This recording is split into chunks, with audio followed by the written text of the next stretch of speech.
मोनसे गोजोनथाव खौरां।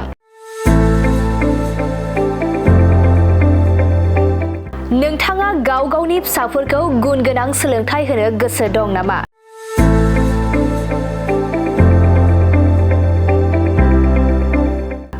बड'लेण्ड स्टार एकाडेमिया नोंथांमोननि थाखाय लानानै फैदों मोजां खौरां। क'क्राझार जहरनि सा फारसे तितागुरि भबानिपुर एबा समबाय भवन अफिस साखाथियाव थानाय बड'लेण्ड स्टार एकाडेमियाव थाखो 6 निफ्राय थाखो 12 सिमनि थाखाय 2026-27 मायथाइनि गोदानै मुं थिसननाया सोलिगासिनो दं। मख'नो गोनांदि बे बड'लेण्ड स्टार एकाडेमियाव थाखो 6 निफ्राय थाखो 9 सिम बर' मिडियाम आरो थाखो 11 आरो 12 थाखोआव इंराजि आरो बर' मिडियाम जागोन। लोगोसे बे फरायसालियाव साइन्स, आर्टस आरो कमार्स स्ट्रिम थागोन।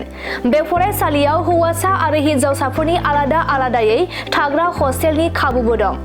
मख'नो गोनांदि बे फरायसालियाव बिपिएल गोनां फरायसाफोरनि थाखाय एडमिशन फिसआ अफार थागोन। जाय फरायसाफोरा बर' मिडियामजों टप 10 बे फरायसाफोरनो 2 बोसोरनि थाखाय फ्रियाव फुल कर्स होनाय जागोन। बे बड'लेण्ड स्टार एकाडेमियाव फरायसाफोरनो मोजांथार खाबुफोरबो होदों, जेरै सानफ्रोमबो जीके, कम्पिउटार, रिजनिं, इंलिश स्पिकिंनि जुनिया क्लास मोननो हागोन।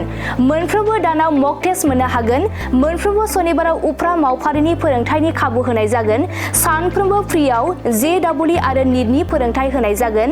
85% बारा मोननाय फरायसाफोरा फ्रि एडमिशन मोननो हागोन। बे बड'लेण्ड स्टार एकाडेमि फरायसालिया थाखो 6 निफ्राय थाखो 9 फरायसाफोरनि थाखाय मोनफ्रोमबो थाखोआव गासै 20 फरायसाफोरनि मुं थिसननाय जागोन।